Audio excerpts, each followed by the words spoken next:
Hello everyone, आप लोगों का बहुत बहुत स्वागत है माय यूट्यूब चैनल नईमुद्दीन ला क्लासेस पर। और हम सीआरपीसी पढ़ रहे हैं। तो सीआरपीसी में 4 चीज़ें हैं जो मैं आपको लगभग 10 वीडियो तक डेली याद कराना है।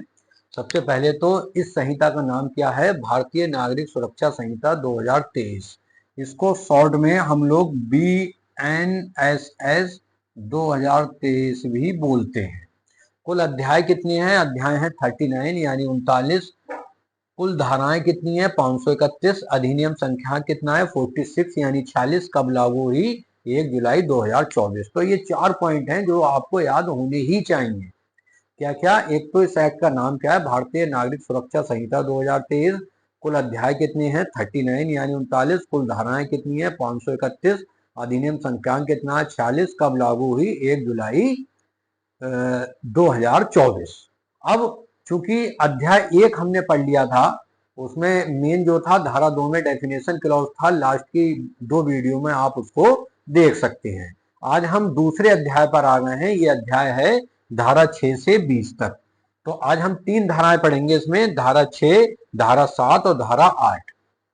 धारा 6 का जो हेडिंग है वो दंड न्यायालयों के वर्ग है कि दंड न्यायालयों के वर्ग क्या हैं। तो 4 प्रकार के बताए गए हैं धारा 6 में। दंड न्यायालय, पहला सेशन न्यायालय, first class judicial magistrate, second class judicial magistrate और एग्जीक्यूटिव मजिस्ट्रेट यानी सेशन न्यायालय, प्रथम वर्ग न्यायिक मजिस्ट्रेट, द्वितीय वर्ग न्यायिक मजिस्ट्रेट और कार्यपालक मजिस्ट्रेट। धारा 7 में है प्रादेशिक खंड और धारा 8 में है सेशन न्यायालय। अब इसको आराम से देखते हैं कि इनमें क्या है। तो जो धारा 6 है, तो धारा 6 में क्या है? एक सेकेंड।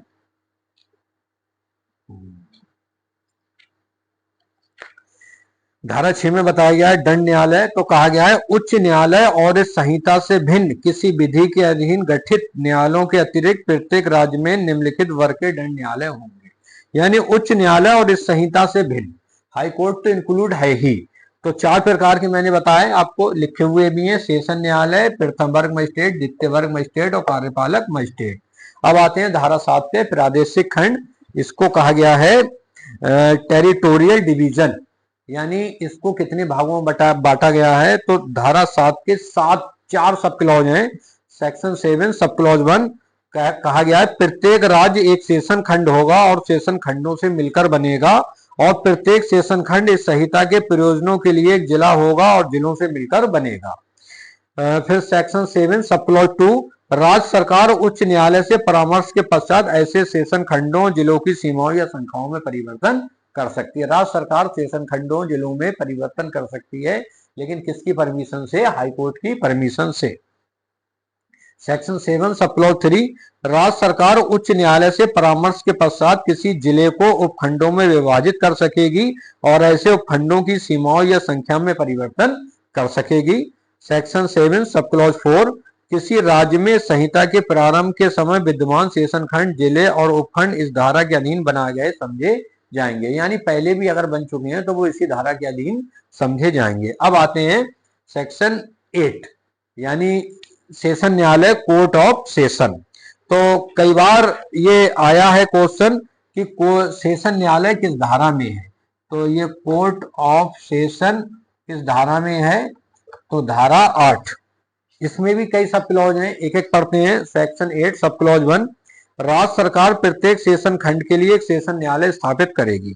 यानी सेशन न्यायालय स्थापित कौन करता है? राज्य सरकार। और किसके? उससे हाई कोर्ट के परामर्श से। ठीक है, और ये हर उसमें एक सेशन न्यायालय होता है। ठीक। फिर सेक्शन 2 है, मतलब sub clause 2, section 8 sub clause 2, प्रत्येक सेशन न्यायालय में एक न्यायाधीश पीठासीन होगा जो उच्च न्यायालय द्वारा नियुक्त किया जाएगा। यानी सेशन खंड में जो पीठासीन होता है वो किसके द्वारा नियुक्त होता है? उच्च न्यायालय के द्वारा नियुक्त किया जाएगा। सेक्शन 8 सब क्लॉज 3, उच्च न्यायालय अपर सेशन न्यायाधीशों को भी सेशन न्यायालय में अधिकारिता का प्रयोग करने के लिए नियुक्त कर सकेगा।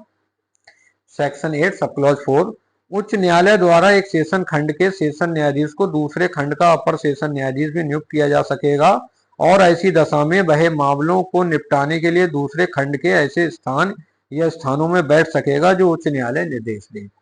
सेक्शन 8 सब क्लॉज 5, जहां किसी सेशन न्यायाधीश का पद रिक्त होता है वहां उच्च न्यायालय किसी अति आवश्यक आवेदन के जो ऐसे सेशन न्यायालय के समक्ष किया जाता है यह लंबित है किसी अपर सेशन न्यायाधीश द्वारा, या यदि अपर सेशन न्यायाधीश नहीं है तो सेशन खंड के मुख्य न्यायिक मजिस्ट्रेट द्वारा निपटाए जाने के लिए व्यवस्था कर सकेगा, और ऐसे प्रत्येक न्यायाधीश या मजिस्ट्रेट को ऐसे आवेदन पर कार्यवाही करने की अधिकारता होगी। सेक्शन 8 सब क्लॉज 6, सेशन न्यायालय सामान्यतः अपनी बैठक ऐसे स्थानों या स्थानों पर करेगा जो उच्च न्यायालय अधिसूचना द्वारा विनिर्दिष्ट करे, किंतु यदि किसी विशेष मामले में सेशन न्यायालय की यह राय है कि सेशन खंड में किसी अन्य स्थान में बैठक करने से पक्षकारों और साक्षियों को सुविधा होगी, तो वह अभियोजन और अभियुक्त की सहमति से उस मामले को निपटाने के लिए या उसमें किसी साक्षी या साक्षियों की परीक्षा करने के लिए उस स्थान पर बैठक कर सकेगा। सेक्शन 8 सब क्लॉज 7, सेशन न्यायाधीश समय समय पर ऐसे अपर सेशन न्यायाधीशों के बीच कार्य के वितरण के संबंध में इस संहिता से संगत आदेश दे सकेगा। सेक्शन 8 सब क्लॉज 8 यानी धारा 8 में 8 ही सब क्लॉज है, ये आपको याद रखना है।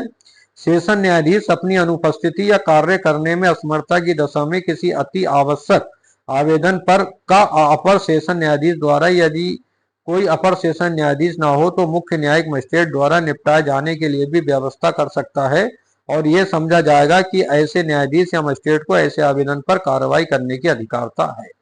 तो ये 3 धाराएं थी आज की वीडियो में आपने पढ़ी, धारा 6, धारा 7 और धारा 8। तो ये 3 धाराएं इस वीडियो में हैं। यदि कोई प्रश्न ऐसा इन धाराओं से आपको लगता है जो छूट गया है तो आप कमेंट बॉक्स में पूछ सकते हैं। धन्यवाद।